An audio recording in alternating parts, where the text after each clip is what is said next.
Magandang araw, kamusta po kayo? Ako po si Darna, ang host at creator ng Buhay Tuklas. Samahan niyo po ako sa mga pagtuklas at pagpapakilala at dagdag kaalaman para sa inyong mga manunood ng YouTube video. Nais kong makapagbigay ng saya at konting kaalaman sa inyo bilang isang tagalikha. Halina't samahan niyo ako sa isa na namang pagtuklas at pagpapakilala at ating alamin ang pinagmulan. Si Gloria Maria Aspillera Diaz ipinanganak noong 5 ng Abril taong 1951 ay isang Pilipinong artista, modelo at beauty queen na nanalo ng Miss Universe 1969 na naging unang Pilipino na humawak ng titulong Miss Universe. Maagang buhay at pamilya. Si Diaz ay isa sa 12 anak ng abogadong si Jaime Diaz at model at socialite na si Teresa Aspillera. Ang kanyang kapatid na si Rio Diaz ay isa ring artista at beauty queen. Pageantry. Sa edad na 18, habang nag-aaral sa kolehiyo, pumasok si Diaz at nanalo ng Binibining Pilipinas 1969. Si Diaz ay pumasok at nanalo ng Miss Universe 1969 sa Miami Beach, Florida, US noong 19 ng Hulyo taong 1969. Sa final question round, ang kanyang sagot sa tanong tungkol sa Men in the Moon ay nabighani sa audience at sa mga judges. Siya ang unang Pinay na nanalo ng korona ng Miss Universe. Ang balita ng kanyang tagumpay at ang kanyang mga sukat ay ipinaalam sa Apollo 11 crew member sa panahon ng kanilang space mission. Sa panahon ng kanyang paghahari, naglakbay si Diaz sa ilang mga bansa upang isulong ang mga advokasya na sinusuportahan ng Miss Universe Organization pati na rin ang lumitaw sa maraming mga pampublikong kaganapan at telebisyon sa Estados Unidos. Karera sa pag-arte. Mga simula. Di nagtagal pagkatapos ng kanyang paghahari bilang Miss Universe natapos, hinabol niya ang isang karera sa pag-arte sa Pilipinas. At noong 1975, siya ay isinama sa kanyang pambihirang pagganap bilang Isabel sa critically acclaimed Ang Pinakamagandang Hayop sa Balat ng Lupa. Ang kanyang pagganap sa pelikula ay sinalubong ng papuri ng mga kritiko ng pelikula at itinuring na isa sa mga pinaka-promising na tagumpay ng sinumang artista sa pelikulang Pilipino. Sa huling bahagi ng taong iyon, siya ay hinirang para sa isang FAMAS Award para sa pinakamahusay na pagganap ng isang aktres sa isang lead role. Ipinagpatuloy ni Diaz ang pag-arte sa pelikula sa loob ng maraming taon bago subukang mag-star sa telebisyon. Noong 1996 nang una siyang lumabas sa drama series na Ana Karenina.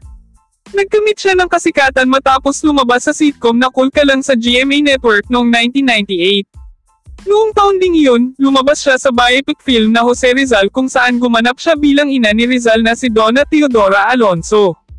Ang kanyang pagganap bilang ina ni Rizal ay nanalo ng isang Best Supporting Actress Award sa 1998 Metro Manila Film Festival.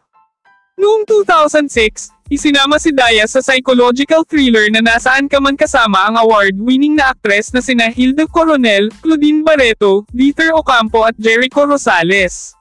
Para sa kanyang tungkulin bilang Lilia, isang babaeng sinusubukang sugpuin ang kanyang pagkabalisa habang sinusubukan niyang panatilihing sama-sama ang kanyang pamilya, muling hinirang si Diaz at kalaunan ay ginawaran bilang FAMAS Best Supporting Actress.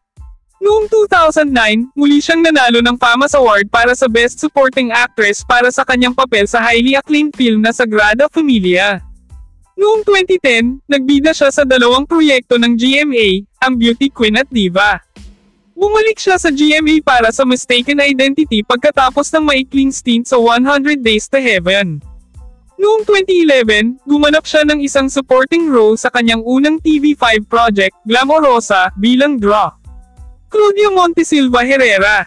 Mga kamakailang gawa. From 2012 to 2018, Diaz has appeared in several ABS-CBN television dramas including Kung Ako'y Iiwan Mo, May Isang Pangarap, Mirabella, Dream Dad and had roles in MMK and an appearance in Ipaglaban Mo. Muli siyang bumalik sa GMA noong 2018 para gumanap sa isang masamang ina role sa Pamilya Roses. Lumabas din siya sa mga comedy film na Sister Akas at Kung Fu Divas. Noong 2019, bumalik si Diaz sa ABS-CBN at kamakailan ay isinama sa afternoon drama series na Los Bastardos kung saan ginampanan niya ang papel ni Soledad Cardinal, ang matagal nang nawawalang asawa ni Don Roman Cardinal, Ronaldo Valdez, at Consuelo Cuevas, ang ina ni Lorenzo Cuevas, Joseph Marco. Lumitaw din siya bilang isang katang-isip na bersyon ng kanyang sarili sa ikalawang season ng serye sa Netflix na Insatiable kasama sina Dallas Roberts at Debbie Ryan.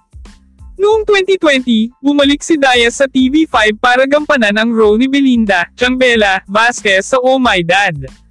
Noong 2022, bumalik si Diaz sa ABS-CBN upang gampanan ang papel ni Helena Agkawili Wilson sa Dalawang Good Dalawang Be True via Kapamilya Channel and A2Z. Noong 2023, Diaz herself guest judge sa Drag Race Philippines sa HBO Go at Wow Presents Plus.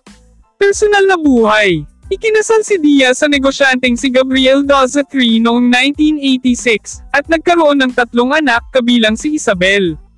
Naghiwalay sila noong 1995 at mula noon ay nakipagrelasyon siya kay Michael Osmeña de Jesus, isang Pilipinong bangkero.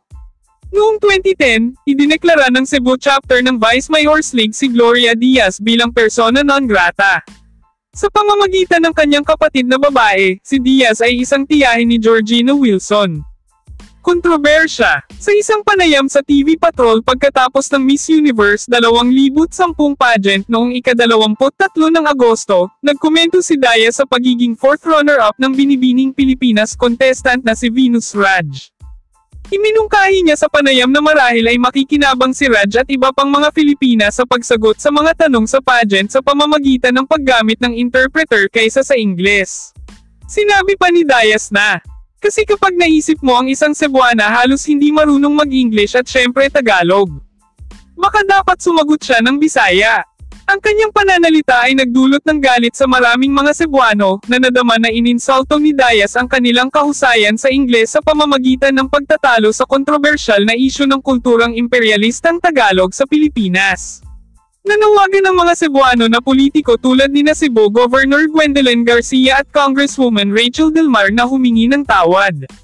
Bilang tugon sa kontrobersya, ipinahayag ni Diaz na hindi na kailangang humingi ng tawad at sa halip ay nilinaw ang kanyang mga pahayag. Hayaan akong linawin ito minsan at para sa lahat.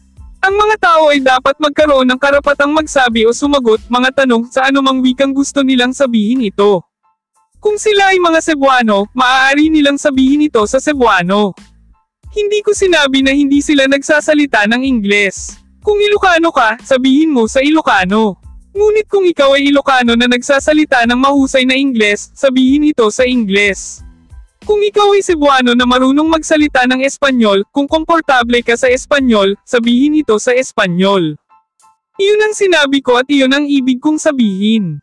Gloria Diaz. Noong ika-1 ng Setyembre taong 2010, nagpasa ng resolusyon ang Vice Mayor's League of the Philippines Cebu na nagdedeklara kay Diaz bilang persona non grata sa loob ng Cebu City.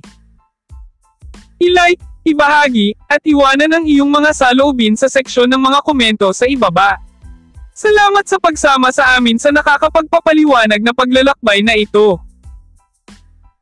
Hanggang dito na lang mga katuklas ko at umaasa po ako na napasaya ko kayo at nakapagbigay ako ng konting kaalaman. Kung nagustuhan po ninyo ang content, inaanyayahan ko po kayo na mag-subscribe at hit the notification bell para sa mga bagong video na aking ilalabas at paki-like na rin po ang video bilang tulong at pagsuporta sa Buhay Tuklas. Maraming salamat po and God bless.